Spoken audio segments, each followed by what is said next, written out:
The auditorium carried the crisp scent of sub-zero ventilation and localized gravity hums. Inside the strategy hall of the Orbital Academy, the ambient temperature stayed fixed at ice level. The overhead tracker marked exactly 12 seconds since the 4 heavy fighters had closed their perimeter around the human girl. 72 hours of quiet mockery had led to this physical boundary, and now 4 elite trainees lay completely broken on the floorboards. The strategy hall was built from heavy white stone blocks that rose 40 meters high. Huge silver-gilt crossbeams stretched across the roof, curved like ribs to make smaller species feel entirely trivial. But the odd thing was not the massive roof. The real wrong detail sat near the center floor. The non-aligned workstation row sat precisely 30 centimeters lower than every other floating deck in the stone room. It was a permanent step down, a physical drop meant to show frontier systems their exact worth before a single word started. Every desk in the upper tiers floated on independent repulsor fields, smoothly adjusting to the posture of the dominant delegates, while the non-aligned row stayed bolted directly into the cold foundation rock. High Proctor Malacher stood behind the golden command desk at the front of the hall. His segmented black chitin plates gleamed under the high lamps, shifting with a dull mechanical click as he adjusted his center limbs. He had won 41 blood tributes in the lower systems, and his record was stamped onto his breastplate in deep red cuts. He looked down at the human workstation, his 3 red eye slits pulsing with a slow, hot light that traveled across the gray slate benches below him. To Malacher, the lower row was not a place of education. It was an administrative staging area for species destined to serve the logistics chains of the inner worlds. The human cadet did not look up from her screen. Cadet Jurin Locke wore a gray canvas transit coat with no brass buttons and no military bars. Her left sleeve cuff had a tiny patch of faded silver weave that caught the fluorescent light whenever she turned her wrist. Beneath the desk, her fingers tapped a steady, 5-beat pattern against her palm. It was a soft, private rhythm that matched the ticking of the main structural generator behind the wall. She sat perfectly centered in her stationary chair, her spine straight and her chin low as she scanned the shifting rows of supply manifests that flooded her workstation monitor. The 4 crawl trainees moving down the wide aisle did not look at her fingers. They were heavy, broad juveniles, each standing well over 2 meters tall with thick obsidian hide. Cadet Vorsch led them, his segmented tail dragging across the floor with a dry hiss that rasped against the polished stone tiles. He stopped right at the lip of the lowered floor, his shadow completely blotting out the light on Locke's desk, turning the white plastic of her terminal screen a dull, dark slate gray. The 3 fighters behind him deployed in a tight semicircle, blocking the narrow access steps that led back up to the main promenade aisle. No warning, no declaration, no movement from the benches. Vorsch reached out a heavy, 3-fingered claw, targeting her shoulder to drag her from the chair. The clock above the lintel flicked its digital pulse. 12 seconds remained on the safety cycle before the automated room wardens would log a perimeter deviation. Locke did not strike back with rage. She simply shifted her weight 3 inches to the left, letting Vorsch's own kinetic weight carry him past her seat. Her hand caught his extended joint, twisting his wrist against the sharp corner of the metal desk support. The stone hall rang with a short, wet snap as the bone failed under the sudden torque of his forward momentum. The other 3 crawl lunged at the same time, their heavy boots cracking the thin floor tiles. Locke stayed low beneath their reach, her gray transit coat sweeping across the dust of the lower floorboards. Her palm struck upward, driving flat into the neural pocket beneath the second cadet's heavy chin plate. His breath stopped instantly with a dry gasp, his massive obsidian frame collapsing backward into the projection console. With a fluid pivot, her heel caught the center knee joint of the 3rd fighter, collapsing his leg backward at a catastrophic angle that sent him crashing through his own lower desk. The 4th trainee tried to draw a short kinetic blade from his hip casing. Before the steel could clear the leather, Locke caught his shoulder flange, locking his forearm behind his neck with a clean mechanical torque that pinned him flat against the stone floor. Her grip was tight and absolute. Her face remained as smooth as cold glass, showing no strain, no anger, and no sign of physical exertion as she held the giant down against the foundation stones. The strategy hall went dead silent. The only sound left was the ragged, wet breathing of Vorsch as he clutched his broken arm against his chest, his dark tail twitching erratically against the lower step. Locke stepped back from the pinned cadet, loosened her fingers, and smoothly straightened the front of her gray transit coat. She reached down to the low shelf, lifting her scuffed iron survival flask with a single steady motion before a single drop of broth could spill. She took a single, quiet sip from the metal rim and sat back down at her workstation. The records of the apex spire were supposed to be permanent, what we found inside the lower files. I suggest you stay close for what follows. 72 hours earlier, Strategy Hall 4 was completely empty except for the maintenance drones. Chronicler Valen sat inside the high archival box, his translucent silver eye membranes clear as he watched the digital level metrics align on his main recording panel. The system always calibrated the gravity grids to favor the high-density species, forcing the frontier air filters to work twice as hard near the lower floorboards. The air down there always smelled like cold engine grease, recycled water vapor, and damp dust from the cargo bays. Valen noted the atmospheric bias in his ledger, but he did not adjust the dials. The spire was designed to test endurance, and survival began with the air you were allocated. Valen watched the entrance logs click over on his digital slate. Locke had arrived on a standard cargo transport from the Rim Alliance Enclave, a rusted bulk carrier that had been forced to wait 48 hours in the outer parking rings before receiving clearance to dock. She walked into the academy carrying only a single canvas sea bag and her iron container. She did not have the heavy carbon plates of the inner worlds or the decorative silk wraps of the high courts. She looked small against the 40-meter stone archway, her flat leather boots making no sound on the high-gloss white tiles as she navigated the sweeping corridors of the upper command deck. She took her place at the lower desk without a single word of complaint to the administrative clerks who monitored the arrival gate. The other non-aligned trainees from the Verlian Collective sat near her, their respiratory vents twitching with nervous moisture as they adjusted to the heavier gravity of the core room. They knew the rules of the spire. You accepted the lower bench, you accepted the reduced light, and you accepted the administrative delays, or you lost your transport license across the inner trade lanes. It was a simple rule that everyone kept because the cost of noncompliance was commercial isolation on the rim. High Proctor Malacher entered the hall as the morning bell finished its third toll. His low vocal resonance rattled the glass displays along the outer walls as he initialized the main projection grid with a sweep of his primary limb. He did not greet the room. He did not acknowledge the 73 junior delegates who sat in the floating tiers. He simply flooded the 3-story display screens with archival footage from the frontier sector. The cold light from the displays turning the entire stone hall a deep, bruising blue that flickered across the faces of the students. The images showed a broken line of transport ships drifting through a dark debris field near the edge of the system. Blue cargo hulls were cracked open like dried shells, their structural frames twisted into jagged metal teeth, while their contents spilled into the void in a long, frozen smear of ice crystals and plastic crates. It was the Transit Hub 6 disaster from the previous cycle, a gray waste of metal, and lost fuel lines that had paralyzed the frontier shipping routes for 3 months. Observe the baseline instability of the Outer Rim Vanguard, Malacher announced, his voice booming off the silver roof beams like a muffled drum. A Tier 3 system attempts to run an independent logistics network, and the result is immediate structural failure. They lack the density to hold a perimeter. They drop their loads when the pressure builds because their biology is unsuited for long-term operational command. They are handlers, not architects. Valen adjusted his recording tools from the high box, his silver eyes focusing on the lower bench. He noticed Locke opened her notebook, her fingers calm as she set her scuffed iron flask on the wood surface. The metal base was scratched down to the bare gray steel from years of field use on the rim stations, its surface carrying the pale dents of standard industrial locks. She did not look at the heavy projection screen at all. Her gaze remained fixed on the raw data lines scrolling through her personal terminal. "The data on the screen is incorrect, Proctor," Locke said. Her voice was not loud, but it carried clearly through the sub-zero air of the hall, cutting through the low hum of the ceiling repulsors. The room went completely still. 200 alien trainees turned their heads toward the lower row, their eyes and sensors locking onto the gray canvas coat like targeting arrays. Malacher stopped his pacing along the golden stage, his 3 crimson eye slits narrowing to fine red needles against his dark face plates. No trainee from a non-aligned world had spoken without a direct prompt in 4 cycles. "The file is an official sovereign hegemony record, Cadet," Malacher said, his chitin plates tightening with a hard metallic click that echoed off the white stone wall. "You are here to absorb policy, not to rewrite it. Sit down, clear your terminal, and log your compliance code." "The official file omits the primary sequence," Locke countered. She did not stand, but her hand remained flat against her notebook, her fingers perfectly still.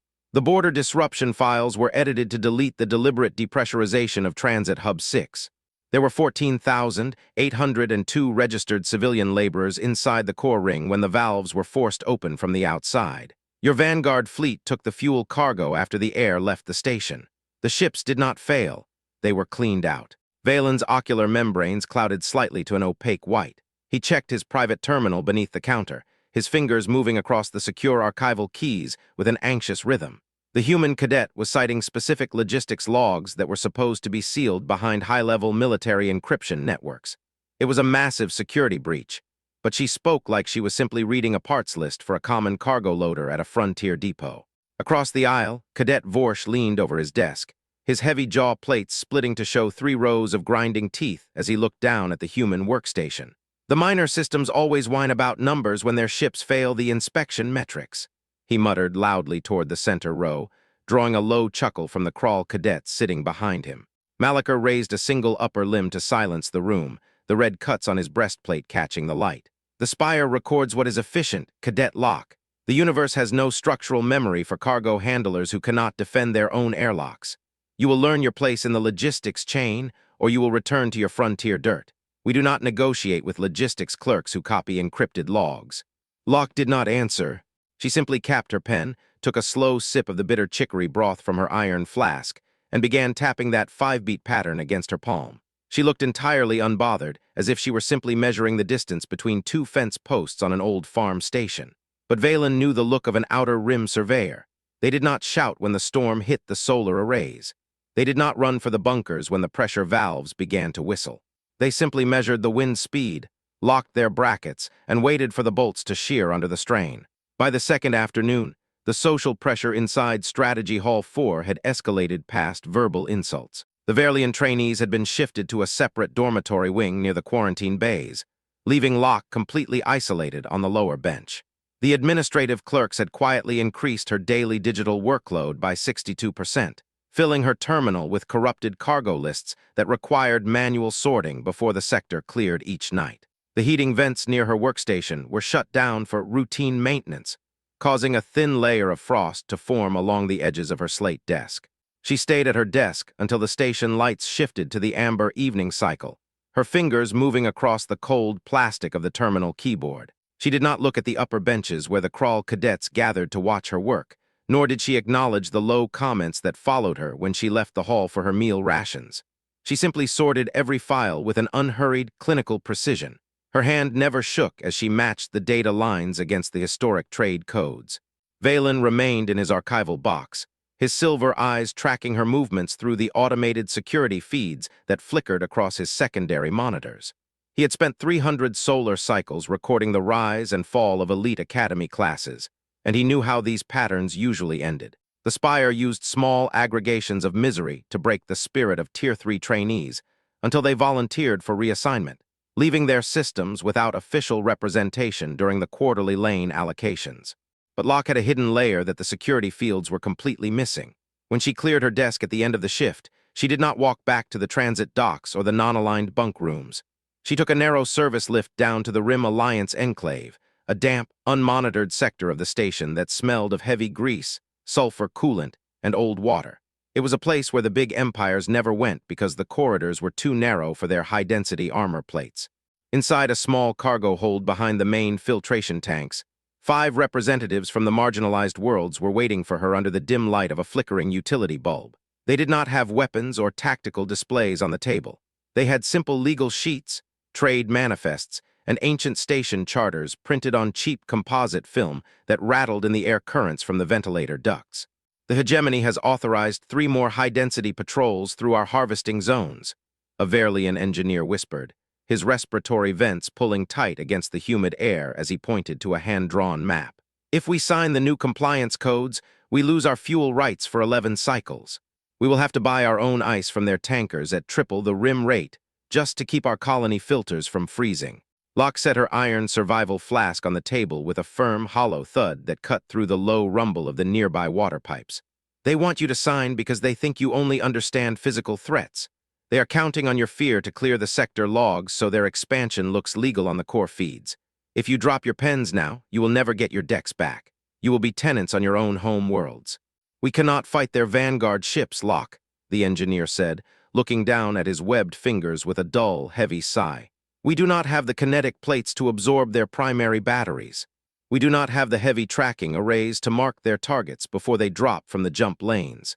We are not going to fight their ships," Locke said, her voice dropping into a flat, steady register that made the Verlian look up.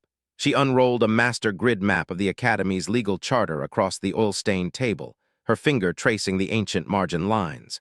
"Operation Iron Weave does not require a single missile tube. It requires you to hold your legal perimeter until their own administrative weight shears their support brackets. We use their own rules to crack their hulls, and we start inside the classroom." They stepped down, they closed the gap, they reached for her coat. The next morning, the strategy hall was crowded with 3 separate observer delegations from the inner worlds, their silk robes and polished plates filling the high tiers with color.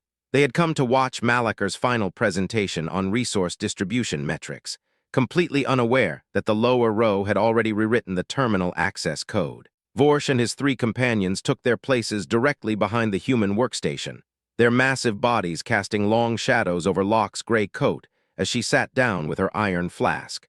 The High Proctor initialized the main screen, his face plates wide with imperial confidence as the lights dimmed down to a sharp theater focus. "The distribution of lane privileges is based on kinetic performance," Malaker stated, his voice booming over the quiet room, his center limbs gesturing toward the massive maps on the screen. "Those who cannot maintain the Spire standard will find their access restricted effective midnight. The weak branches will be pruned from the network to ensure the safety of the inner core." Locke raised her left hand, her silver weave patch gleaming under the white light of the presentation lamp. "Section 44 of the Academy Charter overrides that restriction, Proctor." Malaker's red eye slits flared with a sudden, dangerous heat that turned his chitin a dark, mottled purple along the neck joints. "The Charter is for registered sovereign powers, Cadet. Your system is a trading lease, nothing more than a line on our balance sheets. The Rim Alliance registered its defensive reserve 3 days ago," Locke said calmly, her voice entirely flat as she tapped her terminal link once, sending a massive data packet straight into the central Spire array. "Every Tier 3 logistics trainee is now a registered Deathworld military asset under station law. Physical contact with our personnel without written consent constitutes an immediate combat initiation under your own martial guidelines." Valen watched from his box as the digital footage from the classroom terminal began uploading to the non-aligned system, relays across 13 sectors at full transmission speed, bypassing the local security blockers entirely. The countdown clock on the central pillar began to blink in small, bright red numbers, marking the seconds until the outer networks would be fully live with the stream. Locke stood up from her chair slowly, her gray coat hanging straight around her boots. She did not draw a weapon from her pockets. She did not change her posture or raise her hands into a guard. She simply kept her fingers flat against her sides, her flat boots square on the lowered floorboards, looking up at the high stage. "The rules you wrote to keep us down also protect our square meter," Locke said toward the front desk, her voice filling the silent tiers. "If your cadets cross that 30-centimeter step, they are entering a live combat zone under your supreme code. The feeds are public, Proctor. Choose your next move based on your own policy." Vorsh looked at his Proctor, his tail twisting into a tight knot against the stone floor as he waited for a signal. He did not understand the legal files scrolling across his screen, but he understood the look of a direct challenge from a smaller target sitting on the lower bench. He took his first step over the lip of the lowered floor, his heavy claw extending toward her neck. The entire system seemed to catch its breath as the security monitors registered the transition, the red lights on the walls pulsing in time with the countdown clock as the physical boundary was finally breached. The data transmission was already burning through the relays before Vorsh's boot hit the floorboards. The countdown clock on the central stone pillar did not pause. It dropped down to 11 seconds as the heavy crawl claw came down toward Locke's throat. Every screen in the 3-story strategy hall turned a sharp, violent white. The outer communication lines were wide open now, feeding the raw image of the classroom straight into the non-aligned system hubs. Valen watched from his high archival box, his silver eye membranes twitching as the grid metrics began to break. The local security blockers were completely useless against the human data transmission. It was a clean trap, set weeks before the first class had even started. Locke did not drop her head. She did not brace for the impact. She simply stood her ground on the lowered concrete floor, her spine rigid beneath the canvas transit coat as the space around her turned into a public arena. The 3 observer delegations in the upper tiers stood up from their velvet benches, their silk robes rustling like dry grass in the cold air. They could see the red warning lights pulsing along the white stone arches. For 37 cycles, the sovereign hegemony had deleted every single complaint from the Tier 3 species before it could reach the assembly floor. They had kept the ledger clean through pure administrative silence. But now, the red clock was counting down in front of 13 different sectors simultaneously. Vorsh's grip never closed around her neck. Locke's movement was so brief that Valen's mechanical recorders almost missed the initial kinetic shift. She did not use the heavy, lunging strikes of a standard Deathworld soldier. Her defense was entirely built on redirection. As Vorsh's mass crossed the 30-centimeter step, her left hand caught his leading wrist, using his forward momentum to pull his shoulder out of its socket flange. The sound of the cartilage tearing was flat and small against the stone desk support. The other 3 crawl cadets came down the steps in a heavy pack, their segmented tails lashing against the metal benches. Locke did not retreat toward the back wall. She stayed low, her flat leather boots sliding across the frosted floorboards with a short, scraping sound. Her right palm drove upward into the soft neural pocket beneath the second cadet's chin plate. His breath left him in a single, wet whistle as he collapsed backward across the console. The third fighter swung a heavy lower limb, aiming for her ribs. Locke did not try to block the weight. She dropped her center of gravity, letting the strike clear her head before her heel drove straight into his center knee joint. The joint snapped backward with a dry crack that made the glass displays along the outer wall vibrate. The giant went down on his side, his obsidian hide scraping a long white line across the polished floor tiles. The fourth trainee managed to clear his kinetic blade from its hip casing, the steel wire humming as it drew power from the battery pack. Before the edge could drop, Locke stepped inside his reach. Her fingers locked around his forearm with a clean, mechanical torque, twisting the bone behind his neck until the weapon slipped from his loose fingers. She pinned him flat against the foundation rock, her grip tight and absolute as the room clock hit 0. They came, they struck, they vanished. The entire physical encounter had lasted exactly 12 seconds from the first touch to the terminal freeze frame. 4 of the finest heavy fighters in the academy lay broken and bleeding across the non-aligned row, their armor plates cracked open like dried mud.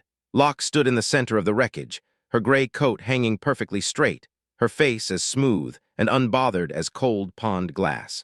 She reached down to the low shelf of her desk, her fingers closing around the scuffed iron survival flask.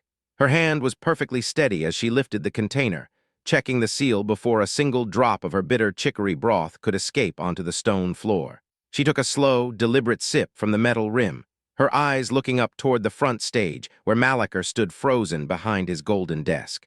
"The perimeter was crossed, Proctor," Locke said. Her voice was flat, carrying no anger and no triumph through the freezing air of the hall. "The combat was initiated by your senior trainees under Section 44. The record is already live on the outer trade relays." Malaker's 3 red eye slits flickered with an erratic, broken rhythm, his black face plates twitching as the central terminal began to reject his administrative override keys.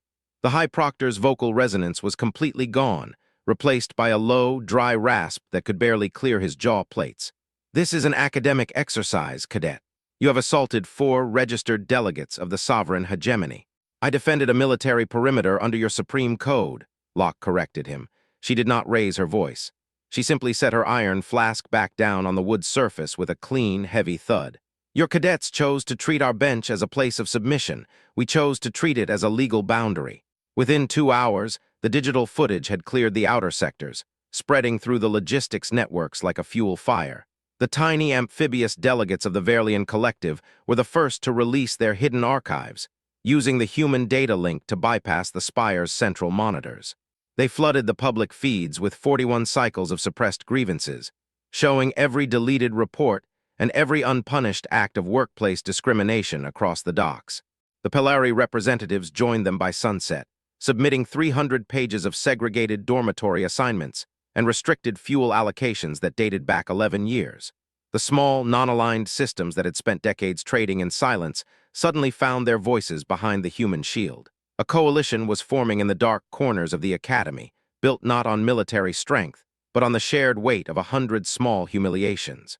Valen processed the incoming files from his high archival box, his silver eyes turning completely opaque as the sheer size of the data corruption became visible on his monitors.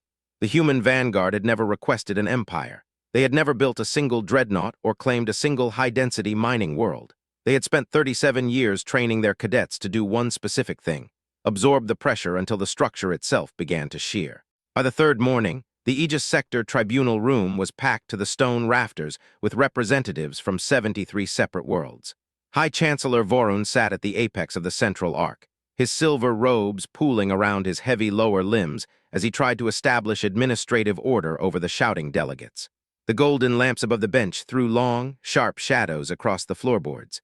The incident in Strategy Hall 4 was an unfortunate breakdown of standard discipline, Vorun announced, his voice straining against the low murmur of the crowd. The board will handle the matter through routine internal channels.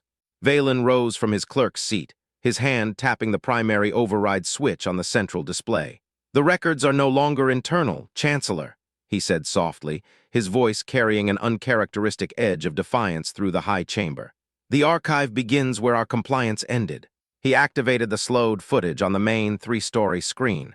The images did not show human rage. They showed a cold, measured sequence of mechanical movements. Every redirection was precise. Every lock was calculated. Every single strike was measured to neutralize the target without wasting a single ounce of kinetic energy. The listener could see that Locke had 5 separate opportunities to end Vorsh's life during the initial 5 seconds. She had chosen to hold her hand every single time. Then Valen dropped the unredacted ledger of the Transit Hub 6 disaster onto the center displays. The names of the 14,802 civilian laborers began to scroll down the screen in long, tight columns of pale blue light. The chamber went dead silent. No one moved, no one spoke. For 43 uninterrupted minutes, the assembly was forced to sit in the white glare of the screen as the names of the dead read themselves into the permanent record of the system. High Proctor Malachar attempted one final defense from his position near the lower dock, his chitin plates rattling with an angry, mechanical click. The human asset used an unauthorized combat standard inside a peaceful facility. Her efficiency is a direct threat to the safety of this academy. Locke did not look at him when she stood to give her testimony. She wore the same gray transit coat, the silver weave patch on her cuff catching the amber light of the tribunal lamps. Beneath the table, her fingers were no longer tapping. Her hands were folded flat over her notebook, her skin pale against the dark wood.